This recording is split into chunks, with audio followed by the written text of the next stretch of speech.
Capítulo 6. Entendimento fraternal. Há quantos dias aqui?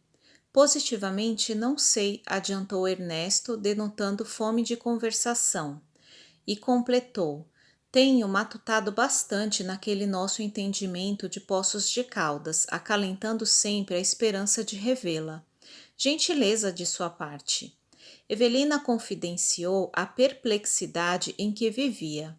Despertara naquela instituição de saúde que desconhecia de tudo, obviamente transferida de casa por imposição da família, porquanto o único fato de que se recordava com clareza era justamente o desmaio em que descambara no tope de uma crise das piores que havia atravessado.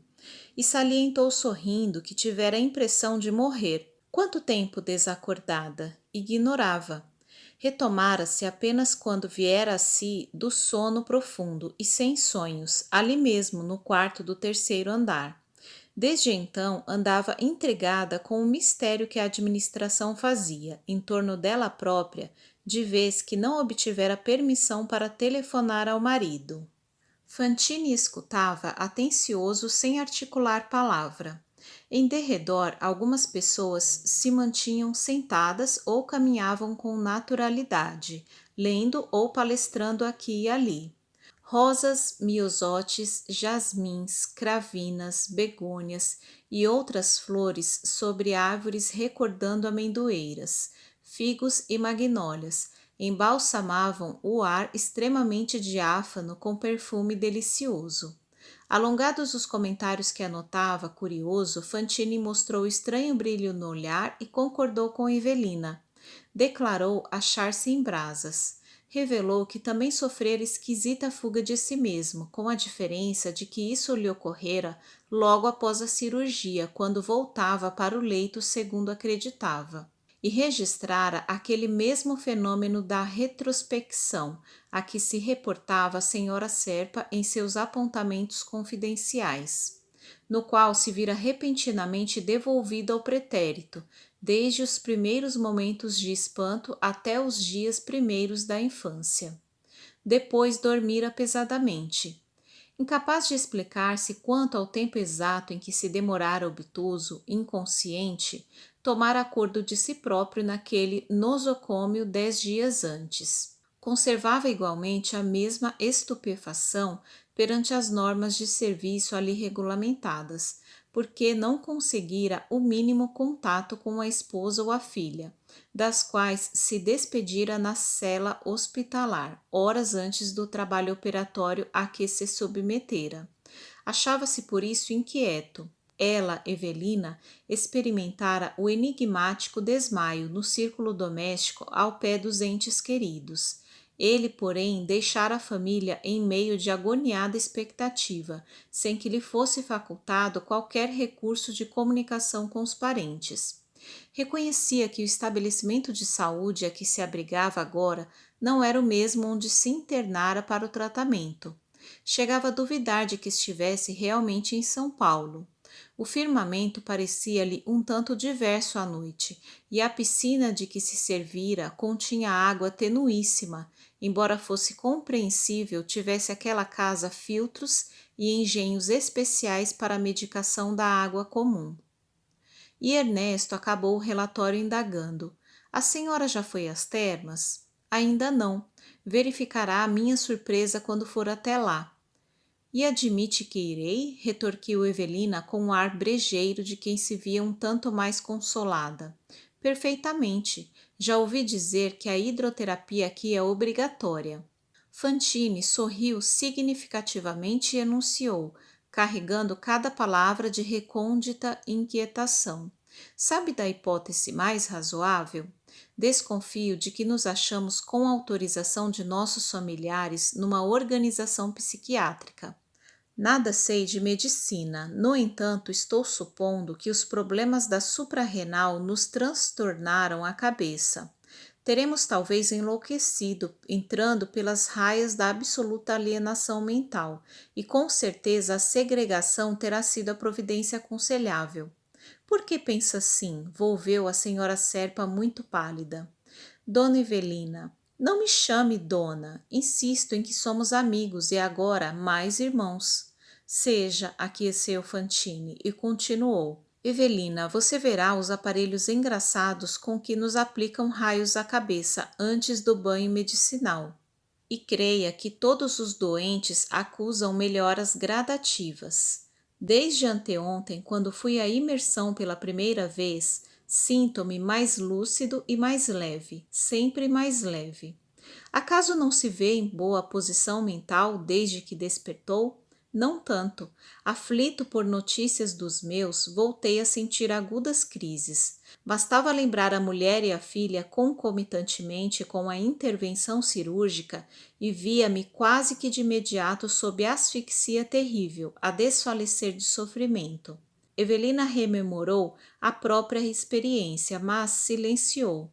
Sentia-se cada vez mais inquieta. Através do cuidado com que as autoridades me respondem às interpelações, estendeu-se Fantine. Entendo que se esforçam por manter-nos em harmonia e tranquilidade. Admito que teremos passado por algum trauma psíquico e que nos achamos presentemente na reconquista do próprio equilíbrio, o que vamos obtendo muito a pouco e pouco. Segundo creio, fomos colocados sob terapêutica puramente mental. Ainda ontem renovei a reclamação de sempre, solicitando comunicação com meu pessoal, e sabe o que a enfermeira de plantão me respondeu, perfeitamente senhora de si? Irmão Fantine, esteja tranquilo, seus familiares estão informados de sua ausência. Mas não querem conversar comigo? Nem me chamam ao telefone? Indaguei. E a assistente respondeu: Sua senhora e sua filha sabem que não podem aguardar tão cedo a sua presença em casa.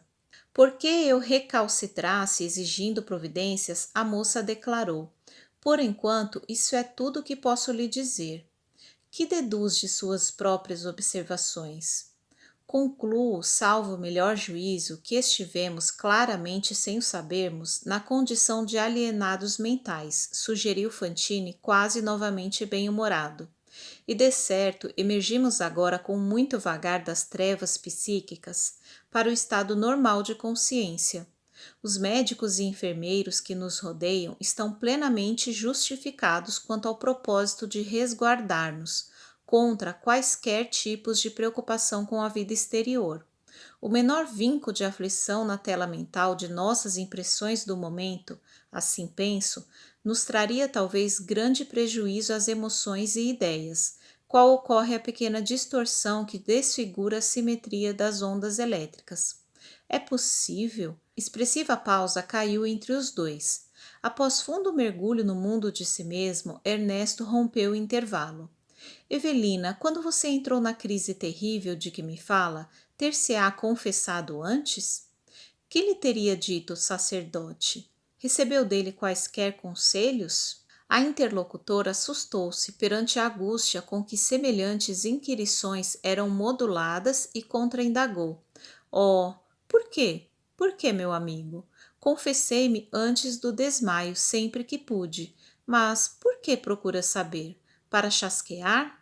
Fantine, porém, não brincava. Os olhos dele demonstravam indisfarçável mal-estar. Não se amofine. Pergunto por perguntar. Devaneou ele, tamborilando os dedos da mão esquerda sobre o tripé que se erguia à frente. Numa conjuntura perigosa, qual a que atravessamos, toda assistência é pouca. Lembrei-me de que você tem uma religião e de que ainda sou um homem sem fé. Ernesto ainda não se rematara de todo a última frase, quando uma jovem, num grupo de 3 que caminhavam a curta distância, se rojou ao chão, como quem fora subitamente acometida por violento acesso de histeria, gritando em meio de manifesta agonia mental. Não, não posso mais. Quero minha casa, quero os meus, minha mãe. Onde está minha mãe? Abram as portas. Bandoleiros. Quem é bastante corajoso aqui para derrubar comigo estes muros? A polícia. Chamem a polícia. Tratava-se inquestionavelmente de um caso de loucura, mas havia tanto sofrimento naquela voz que os circunstantes mais próximos se levantaram espantadiços. Uma senhora irradiando paciência e bondade, exibindo na blusa as insígnias de enfermeira da casa, surgiu de chofre, abriu caminho no grupo de curiosos que começava a adensar-se e inclinou-se, abraçando maternalmente a menina revoltada. Sem o mínimo impulso à repreensão, soergueu-a, notificando com inexcedível brandura: Filha, quem lhe disse que não voltará à sua casa, que não reverá sua mãe? Nossas portas jazem abertas, venha comigo. Ai, irmã, suspirou a jovem repentinamente, acerenada por aquelas mãos fortes e boas que a enlaçavam. Perdoe-me, perdoe-me. Não tenho razão de queixa, mas estou com saudades de minha mãe. Sinto falta de casa. Há quanto tempo estou aqui sem qualquer dos meus? Sei que sou doente, recebendo o benefício da cura, mas por que não tenho notícias? A assistente ouviu calma e apenas prometeu: Você as terá. Passando-lhe em seguida o braço carinhoso acima dos ombros, concluiu: Por agora vamos ao repouso. A menina, como quem surpreendera na benfeitora alguma recordação do calor materno de que sentia exacerbada carência, encostou a loura cabeça ao peito que lhe era ofertado e retirou-se soluçando. Evelina e Ernesto, que haviam acorrido para o auxílio possível, contemplaram o quadro entre aflitos e magoados. Em ambos a sede de esclarecimento. Que ilação recolher da súplica chorosa da doentinha atribulada pela ausência do ninho doméstico. Que hospital era aquele? Um pronto-socorro para alienados mentais? Um nosocômio destinado à recuperação de desmemoriados?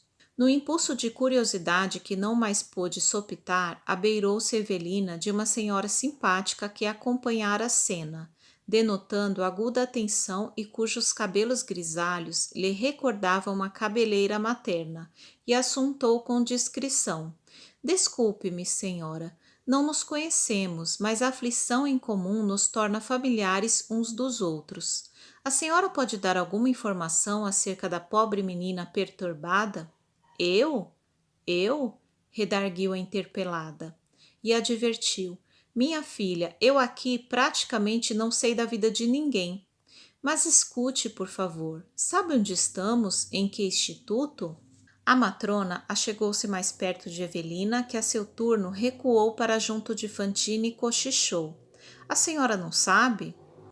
Ante o assombro indisfarçável da senhora Serpa, dirigiu o olhar penetrante para Ernesto e aduziu: E o senhor?